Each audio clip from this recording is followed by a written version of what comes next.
বতৰাবোৰ এনেকুৱা নহয়। কথা বতৰাবোৰ হৈছে যে বহিৰাগত সন্দেহযুক্ত নাগৰিকক 5 টকাৰ জেগাত 4 টকাও দিব নালাগে।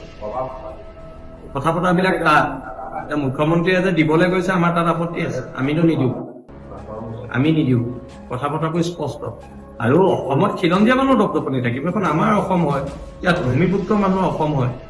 আৰু যিসকল মানুহে আমাক সমালোচনা কৰিছে তেওঁলোকে এবাৰ ধিঙলৈ যাওক। যিসকল মানুহে আমাক সমালোচনা কৰিছে তেওঁলোকে এবাৰ বৰপেটালৈ যাওক।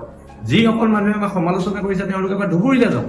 খিলঞ্জীয়া মানুহৰ আজি ধুবুৰীত এনেকুৱা হৈছেগে অসমীয়া বস্তি আছে, অসমীয়া মানুহ তাত থুপ খাই থাকিবলগীয়া হৈছে, য'ত গোটেই মানুহখিনি ৰাভা মানুহ আছে। সেই ৰাভা মানুহৰ গাঁওখনত আজি এজনো ৰাভা মানুহ নাই। চৰজমিন তদন্তবোৰ মানুহে কৰিব লাগে।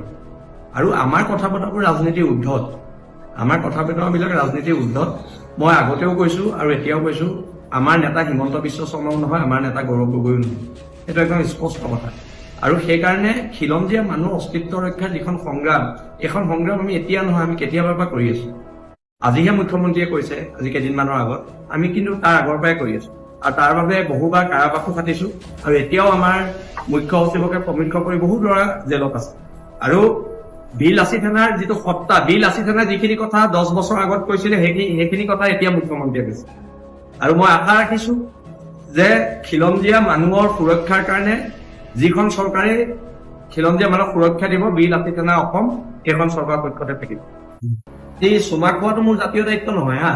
মই বাংলাদেশী মূলৰ মানুহক চুমা খোৱাটো মোৰ জাতীয় দায়িত্ব নহয়, কাৰণ মই শিৱসাগৰৰ ল'ৰা, আমাৰ স্বাভিমান আছে। আৰু চুমা খোৱা জাতীয় দায়িত্ব থকা মানুহে জাতীয়তাবাদ কৰিব নোৱাৰে, সেইটো একদম স্পষ্ট। কথা বতৰাবোৰ এনেকুৱা নহয়। কথা বতৰাবোৰ হৈছে যে বহিৰাগত সন্দেহযুক্ত নাগৰিকক 5 টকাৰ জেগাত 4 টকাও দিব নালাগে। কথা বতৰাবিলাক মুখ্যমন্ত্ৰীয়ে যে দিবলৈ গৈছে আমাৰ তাত আপত্তি আছে। আমিতো নিদিওঁ। কথা বতৰাবোৰ স্পষ্ট।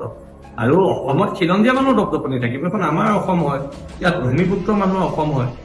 আৰু যিসকল মানুহে আমাক সমালোচনা কৰিছে তেওঁলোকে এবাৰ ধিঙলৈ যাওক। যিসকল মানুহে আমাক সমালোচনা কৰিছে তেওঁলোকে এবাৰ বৰপেটালৈ যাওক। যিসকল মানুহে আমাক সমালোচনা কৰিছে তেওঁলোকে এবাৰ ধুবুৰীলৈ যাওক।